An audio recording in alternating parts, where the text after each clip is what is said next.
एक व्यक्ति का एक्सीडेंट हो जाता है और एक्सीडेंट के कारण वह इस दुनिया को छोड़कर चला जाता है। यहाँ पर क्योंकि एक्सीडेंट का मामला था तो पुलिस को बुलाया जाता है और पुलिस के द्वारा उसकी बॉडी को पोस्टमार्टम के लिए भेजा जाता है। लेकिन जैसे ही पोस्टमार्टम होता है तो पुलिस वाले पूरी तरह से हैरान हो जाते हैं, क्योंकि अब तक जिस बात को वो एक्सीडेंट समझ रहे थे, यानी कि एक्सीडेंट से ये दुनिया को छोड़कर गया है, उसकी पोस्टमार्टम रिपोर्ट में साफ साफ ये बात आ जाती है कि उसे किसी ने इस दुनिया से विदा किया है और इन सब चीज़ों को एक्सीडेंट की तरह दिखाने की कोशिश की गई है। अब ये बात देखकर पुलिस वाले जब जांच पड़ताल करते हैं तो यहाँ पर उसकी पत्नी से भी पूछताछ करते हैं, लेकिन पत्नी का रो रो कर बुरा हाल था क्योंकि उसका पति इस दुनिया को छोड़कर जा चुका था। और जब गांव वालों से ये बात पूछी जाती है कि कैसा आदमी था, कोई दुश्मनी तो नहीं थी, तो वो लोग कहते हैं कि नहीं साहब, ऐसा बिल्कुल भी नहीं था, बहुत ही सीधा था और किसी से कोई भी मतलब नहीं रखा करता था। लेकिन उसके बाद जो पुलिस वाले होते हैं वो अचानक से उसकी ही पत्नी को अपने साथ ले जाते हैं, क्योंकि जिस दिन इसका एक्सीडेंट हुआ था उस दिन पति ने बार बार अपनी लोकेशन अपनी पत्नी के साथ शेयर की थी। क्या हुआ था ऐसा जो लोकेशन शेयर करने की वजह से पत्नी को पुलिस वाले उठाकर ले गए? पूरी सच्चाई के बारे में जानने के लिए वीडियो को अंत तक जरूर देखें। नमस्कार दोस्तों, मेरा नाम है जीतू और आप लोग देख रहे हो जीतू देश चैनल। वीडियो को ज्यादा से ज्यादा शेयर करें और चैनल को सब्सक्राइब करना ना भूलें ताकि मेरा हौसला बढ़ता रहे। आंध्र प्रदेश में एक अनकापल्ली जिला पड़ता है और उसी जिले के अंदर एक थाना आता है जिसका नाम होता है चिड़ीकड़ा। और इसी चिड़ीकड़ा थाने के अंतर्गत जो क्षेत्र आता है उसी में एक गांव लगता है, जिस गांव के अंदर एक परिवार रहा करता है। परिवार के अंदर पति पत्नी है और कोई उनका नहीं है। वो लोग गांव में रहकर ही खेती किसानी किया करते हैं। घर की पुश्तैनी जमीन तो ज़्यादा उनके पास नहीं है, लेकिन दूसरों की जमीन को ले लिया करते और उस पर पैदा करने के बाद, यानी कि फसल उगाने के बाद, उस फसल का आधा बंटवारा उनके साथ कर लिया करते।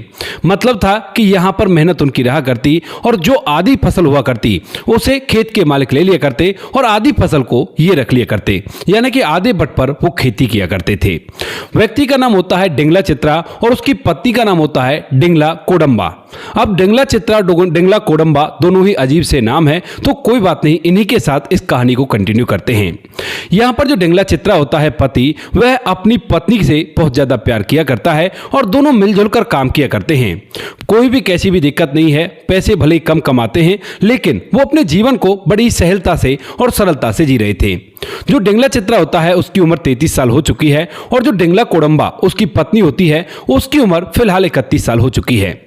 यहाँ पर काम करते करते एक दिन अचानक से जो उसकी पत्नी होती है वो कहने लगती है कि इस तरह से कब तक काम चलेगा, लोग देखो ना किस तरह से अपनी जिंदगी को जी रहे हैं, बहुत ही अच्छे से महंगे महंगे सामानों के शौक किया करते हैं और हमारे पास तो कुछ भी नहीं है।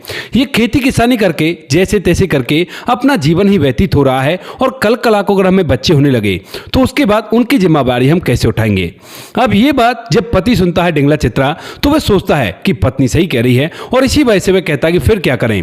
तो वह कहने लगती है कि देखो, खेती किसानी को छोड़ देते हैं, मेहनत मजदूरी करते हैं, जब भी हमारे पास कौन सी पुश्तैनी जमीन है, दूसरे की जमीन पर ही तो खेती किया करते हैं, तो क्यों ना हम पास ही के शहर तेनाली में चलते हैं, वहीं पर रह लेंगे और वहीं पर मजदूरी करके अपना जीवन व्यतीत करेंगे।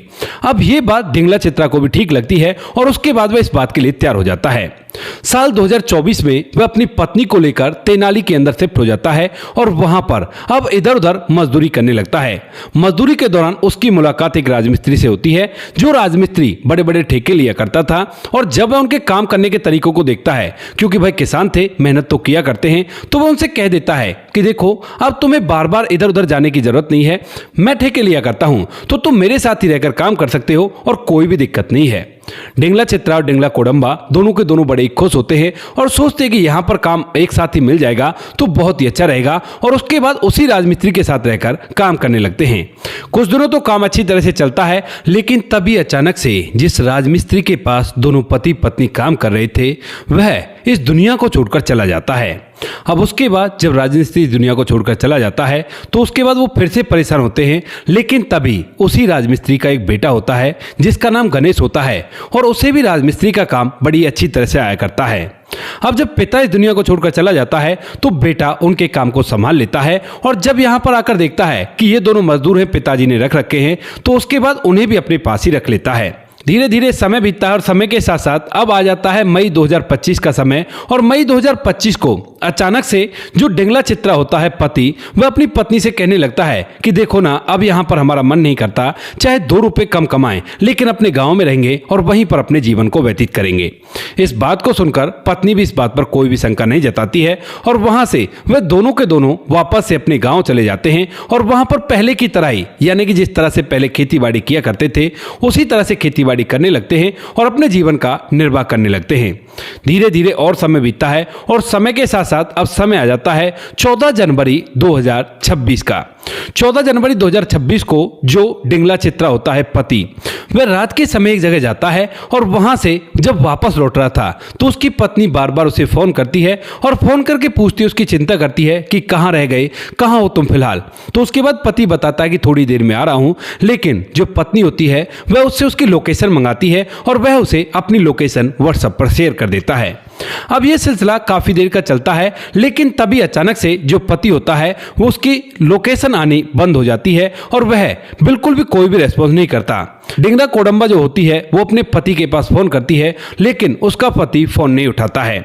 अब इस बात को देखकर वह काफी ज्यादा परेशान होती है और जब सभी लोगों के साथ मिलकर वहां पर जाया जाता है तो पता चलता है कि जो उसका पति है डिंगला चित्रा, वह बाइक से आते हुए न जाने शायद कैसे गिर गया और गिरने के बाद इस दुनिया को छोड़कर जा चुका है।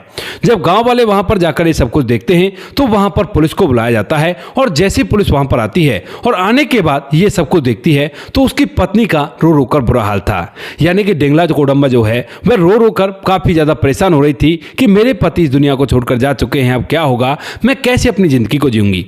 पुलिस वाले फिलहाल तो रात के समय में बॉडी को पोस्टमार्टम के लिए भेज देते हैं और गांव वालों को वापस भेज देते हैं। जहां पर यह सब कुछ हुआ था वहां पर पास ही में एक ताड़ी का पेड़ था और उस ताड़ी के पेड़ के पास ही ये बाइक पड़ी हुई थी। बाइक भी थोड़ी बहुत टूटी पड़ी थी और ताड़ी के पेड़ में एक जगह ऐसा लग रहा था कि जैसे ये इस ताड़ी के पेड़ में लगा है और लगने के बाद जमीन पर गिर गया है। सभी लोग ये कहते हैं कि ये शायद रात के समय आ रहा था और एक्सीडेंट होने के कारण ये इस पेड़ में लगा और इस दुनिया को छोड़कर चला गया। यहां पर ये बातें सभी में होने लगती हैं, लेकिन जैसे ही पुलिस वाले डिंगला चित्रा की पोस्टमार्टम रिपोर्ट देखते हैं तो एकदम से उनकी आंखें फटी के फटी रह जाती हैं। हालांकि बॉडी को उन्होंने गांव वालों और घर वालों को दे दिया था। दरअसल यहां पर पोस्टमार्टम रिपोर्ट में साफ साफ ये जाहिर हो रहा था कि जो डिंगला चित्रा है उसको किसी ने इस दुनिया से विदा किया है गला दबाने के बाद, और उसके बाद यहां पर यह सब कुछ दिखाने की कोशिश की है। अब जब यह बात गांव में फैलती है, यानी कि पुलिस वाले इस बात को देखते ही गांव में आते हैं और इस बात की पूछताछ करने लगते हैं, तो जो गांव वाले होते हैं वो भी इस बात को देखकर हैरान हो जाते हैं, क्योंकि पुलिस वाले कह रहे थे कि क्या कोई इसका ऐसा दुश्मन है जो इसे इस दुनिया से विदा कर सकता है। तो वो लोग कहने लगते हैं कि नहीं साहब, ऐसा कोई भी नहीं है और कोई भी ऐसी परेशानी नहीं है। पुलिस वाले उसके बाद उसकी पत्नी के पास जाते हैं और पत्नी के पास जाने के बाद उससे पूछताछ करते हैं कि क्या तुम्हारे पति का कोई दुश्मन हो सकता है जो उसे इस दुनिया से विदा कर सकता है। तो पत्नी भी यही बात कहती है कि साहब, मेरा पति बड़ा ही सीधा साधा था और उसका कोई भी दुश्मन नहीं हो सकता, क्योंकि वो किसी से ज्यादा कोई मतलब नहीं रखा करता था, सभी से हंसकर बात किया करता था। ऐसा कहकर पत्नी फूट फूट कर रोने लगती है। तो जो पुलिस वाले होते हैं वो उसे सांत्वना देते हैं और कहते हैं कि कोई बात नहीं, तुम आराम से रहो और कोई बात नहीं, सब कुछ ठीक हो जाएगा। ऐसा कहकर पुलिस वाले वहां से वापस पुलिस स्टेशन में जाते हैं। लेकिन वहां पर जाने के बाद जो पुलिस वाले होते हैं अब जो डिंगला चित्रा यानी कि जो पति होता है उसके मोबाइल फोन को देखने लगते हैं। सोचते कि कहीं ऐसा तो नहीं इसके पीछे कोई गहरी साजिश हो। जब कोई ऐसा व्यक्ति है ही नहीं जो यहां पर उसे इस दुनिया से विदा कर सकता है, तो उसके बाद वो लोग उसका मोबाइल फोन चेक करने लगते हैं। अब जैसे वो उसके मोबाइल फोन को चेक करते हैं तो यहां पर उस मोबाइल फोन के अंदर व्हाट्सएप के अंदर उस रात की उन्हें उसकी पत्नी को भेजी गई वो सारी लोकेशंस मिल जाती हैं, जो कुछ भी अब तक वो अपनी पति को भेज रहा था रात के समय। अब इन चीजों को देखने के बाद पुलिस पहले तो ये सोचती है कि हो सकता है पत्नी को चिंता हो, इसी वजह से ऐसा कर रहा हो। लेकिन यहां पर जब पुलिस वाले और भी उसे देखते हैं मोबाइल को अच्छी तरह से, तो उसके बाद वह पूरी तरह से हैरान हो जाते हैं, क्योंकि जो डिंगला चित्रा था वह बार बार घर से बाहर रहा करता था, कई बार रात के समय घर आया करता था, लेकिन आज पहली बार उसकी पत्नी ने लगातार उससे मोबाइल लोकेशन मांगा था। इस बात को देखने के बाद पुलिस वालों को शक होने लगता है उसकी पत्नी पर, और उसके बाद जो पुलिस वाले होते हैं वह सोचते कि कहीं ऐसा तो नहीं पत्नी का इसमें कोई ना कोई हाथ हो, क्योंकि लोकेशन मंगा रही थी तो लोकेशन इतनी बार मंगाने का क्या मतलब बनता है। ऐसा सोचकर जो पुलिस वाले होते हैं वो अंधेरे में एक तीर चलाते हैं, लेकिन वो तीर सही बैठता है। वह उसकी पत्नी के पास जाते हैं और कहते हैं कि क्या आपका फोन हमें मिल सकता है। लेकिन जैसे ही डिंगला कोडम्बा जो होती है वो इस बात को सुनती है तो कहने लगती है कि क्यों, आपको मेरा फोन क्यों चाहिए। तो जो पुलिस वाले होते हैं उन कुछ नहीं, ऐसी कोई बात नहीं है, बस वैसी थोड़ी सी जांच पड़ताल करनी है। तो उसके बाद जो डिंगला कोडम्बा होती है वह अपने फोन को उसे दे देती है, लेकिन पुलिस वाले जैसे लेकर उसका लॉक खुलवाकर व्हाट्सएप के अंदर झांक कर देखते हैं तो वहां पर उन लोकेशनों का कोई भी अता पता नहीं था। इस बात को देखकर जो पुलिस वाले होते हैं वो एकदम से समझ जाते हैं कि कहीं ना कहीं ताल में काला है। उसके बाद जो पुलिस वाले होते हैं वो उसकी पत्नी डिंगला कोडम्बा को अपने साथ ले जाते हैं और पुलिस थाने में जाकर अच्छी तरह से उससे पूछताछ करने लगते हैं। डिंगला जो कोडम्बा होती है वो कहने लगती है कि साहब, आप खामखा मेरे ऊपर शक कर रहे हो, मैंने कुछ भी नहीं किया। तो तभी जो पुलिस वाले होते हैं उसके पति के फोन से उन सारी लोकेशंस को उसे दिखा देते हैं और उसके बाद कहते हैं कि तुम्हारे फोन में तो ये एक भी लोकेशन नहीं है, आखिर तुमने उन लोकेशनों को डिलीट क्यों किया? क्योंकि आखिरकार वो तुम्हारा पति था और पति की आखिरी निशानी समझकर तुम उन लोकेशंस को अपने फोन में भी तो रख सकती थी। इस बात को सुनने के बाद जो डिंगला कोडम्बा होती है वो एकदम से फूट फूट कर रोने लगती है और रो रो कर पुलिस वालों को एक ऐसा सच बताती है जिसे सुनने के बाद पुलिस वाले तो क्या, गांव वाले भी पूरी तरह से हैरान हो गए थे। दरअसल जो डिंगला कोडम्बा थी वह पुलिस वालों को बताती है कि साहब, आज से 2024 में जब मैं और मेरे पति गांव में रहकर काम किया करते थे तो उसी दौरान मैंने और इसने तय किया था कि हम लोग शहर में जाकर कमाएंगे और इसीलिए हम लोग शहर में चले गए थे और वहां पर राजमिस्त्री के नीचे काम करने लगे थे। लेकिन 2024 में ही राजमिस्त्री इस दुनिया को छोड़कर चला जाता है और उसके बाद उस काम को उसका जो बेटा होता है गणेश, जिसकी उम्र 27 साल होती है, वह संभाल लेता है। लेकिन वहां पर न जाने कैसे मेरे और गणेश के बीच में नजदीकियां बढ़ जाती हैं और जब ये नजदीकियां बढ़ती हैं तो इसके बारे में मेरे पति को पता चल जाता है। अब जैसे मेरे पति को पता चलता है तो उसके बाद वो एक दिन मुझसे कहने लगता है कि अब हम लोग यहाँ पर नहीं रहेंगे, हम तो अपने गांव में रहेंगे। मैं भी उसकी बात का विरोध नहीं करती हूँ और उसके साथ यहाँ पर चली आती हूँ। लेकिन मेरे पति के पता चलने के बावजूद भी मैं, जो गणेश था राजमिस्त्री का बेटा, उसके साथ अवैध प्रेम प्रसंगों में बनी रहती हूँ और बार बार फोन से उससे बातचीत किया करती हूँ। अब यहाँ पर यह बात भी मेरे पति को पता चल जाती है और उसके बाद हम दोनों में विवाद सा होने लगता है, क्योंकि अक्सर जब कभी तीसरा रिश्ते के बीच में आ जाया करता है तो ऐसी संभावना बन जाया करती हैं। तो ऐसा ही वहां पर होता है, छोटी छोटी बातों को लेकर दोनों में आपसी विवाद बढ़ने लगता है और इसी विवाद के चलते एक दिन यहाँ पर जो डिंगला कोडम्बा होती है वह अपने प्रेमी गणेश से फोन करती है और कहने लगती है कि कैसे भी करके मुझे मेरे पति से छुटकारा चाहिए। तो उसके बाद उसका प्रेमी कहता है कि ऐसा करो, उससे कह दो कि मुझे तुमसे तलाक चाहिए क्योंकि रोज रोज तुम लड़ा करते हो। तो वह कहती है कि ठीक है, मैं ऐसा कहकर देख लेती हूँ। और जब वो ऐसा कहती है तो यहाँ पर जो उसका पति होता है यानी कि जो डिंगला चित्रा होता है वह मना कर देता है। कहता है कि देखो कोडम्बा, हम दोनों पति पत्नी हैं और पति पत्नी के बीच में नोकझोंक तो हुआ ही करती हैं। इसका मतलब ये नहीं हुआ करता कि हम दोनों एक दूसरे से अलग हो जाएं। कोई बात नहीं, आज समय खराब है तो कभी समय ठीक भी रहेगा, लेकिन तुम आराम से घर के अंदर रहो और बिल्कुल भी लड़ाई झगड़ा मत किया करो, मैं तुम्हें तलाक नहीं देने वाला। इस बात को सुनकर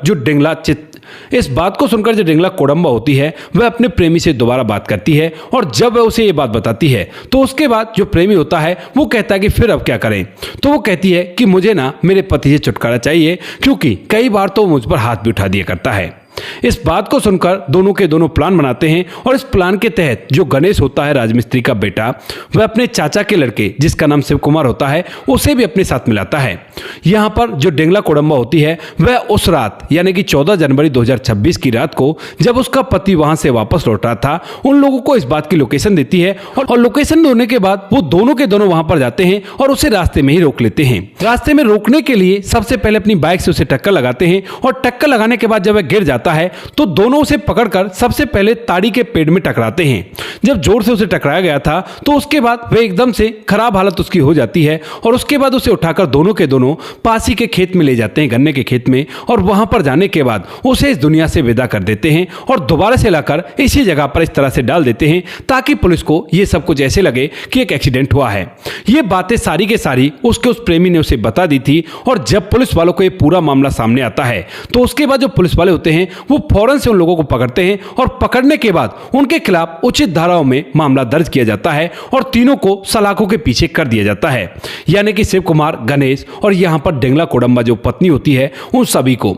जब गांव वालों के सामने खुलकर ये मामला सामने आता है तो गांव वाले भी इस बात को सुनकर हैरान हो जाते हैं। फिलहाल उन लोगों पर कार्रवाई चल रही है, आगे जो होगा वो आपको बता दिया जाएगा। बाकी ये थी आज की कहानी, आपको जैसी भी लगी हो कमेंट सेक्शन में बता देना। वीडियो अगर अच्छी लगी हो तो वीडियो को लाइक और चैनल को सब्सक्राइब जरूर करें ताकि हमें थोड़ा सा हौसला मिल सके आप लोगों के लिए ऐसी अच्छे वीडियो बनाने के लिए। इन कहानियों को सुनाने का उद्देश्य किसी को परेशान करना बिल्कुल भी नहीं है। ये कहानी आपको इसलिए सुनाई जाती है ताकि आप लोग इन कहानियों में से कुछ ना कुछ सीख सको और अपने जीवन में उस चीज को अप्लाई कर सको। अब बारी आती है हमारे कुछ प्यारे सब्सक्राइबर की जो हमारी वीडियोस पर बहुत अच्छे कमेंट भेजा करते हैं और जिनके कमेंट देखने के बाद हमें बहुत ज्यादा मोटिवेशन मिला करता है। सबसे पहला नाम आता है राम बहादुर थापा जी का, जो कि नेपाल से हमारा वीडियो देखा करते हैं और हमें बहुत ज्यादा सपोर्ट किया करते हैं। आगे हमारे साथ राव मोहम्मद यासीन लाहौर पाकिस्तान से, जो कि पाकिस्तान से हमारे वीडियो को प्यार दिया करते हैं। तो राव मोहम्मद जी आपका भी तहे दिल से धन्यवाद। आगे नाम आता है समाधान पाटिल जी का, जो कि हमारी हर वीडियो पर प्यार दिया करते हैं। सुजीत कुमार जी हैं जो भी हमारी हर वीडियो पर प्यार दिया करते हैं। साथ में जो गणेश कुमार जी हैं वो भी हमारे हर वीडियो पर प्यार दिया करते हैं। रजत सैनी जी भी हमारी हर वीडियो पर प्यार दिया करते हैं। दोस्तों आज एक बहुत ही खास दिन है हमारे एक सब्सक्राइबर की जिंदगी में, क्योंकि उनका नाम है अनिल सैकिया जी, जो कि फरीदाबाद हरियाणा के रहने वाले हैं और हमारे बहुत ही पुराने फॉलोवर हैं। उनके माता पिता की आज 50वीं सालगिरह है। बाद में उनका कमेंट आया है तो ये वीडियो में बीच में शूट करके इसमें लगा रहा हूं। अनिल सैकिया जी, आपके माता पिता इसी तरह से हंसते खिलखिलाते रहें और अपने जीवन को खुशियों से भरते रहें। बड़े ही सौभाग्यशाली होंगे जो आपने इस उम्र में भी उनकी इस खुशी का ध्यान रखा। तो उनको हार्दिक शुभकामनाएं और आप लोग इसी तरह से चहकते रहें, महकते रहें। और बाकी जो लोग रह गए हैं वो लोग बुरा ना माने, आने वाले किसी वीडियो पर आपके नाम भी आ जाएंगे। आप लोग इसी तरह से हमें सपोर्ट करते रहिए और हम आपके लिए ऐसी अच्छी स्टोरी लाते रहेंगे। मिलते हैं किसी नेक्स्ट वीडियो नए टॉपिक के साथ, तब तक के लिए जय हिंद, जय भारत, जय हिंदुस्तान।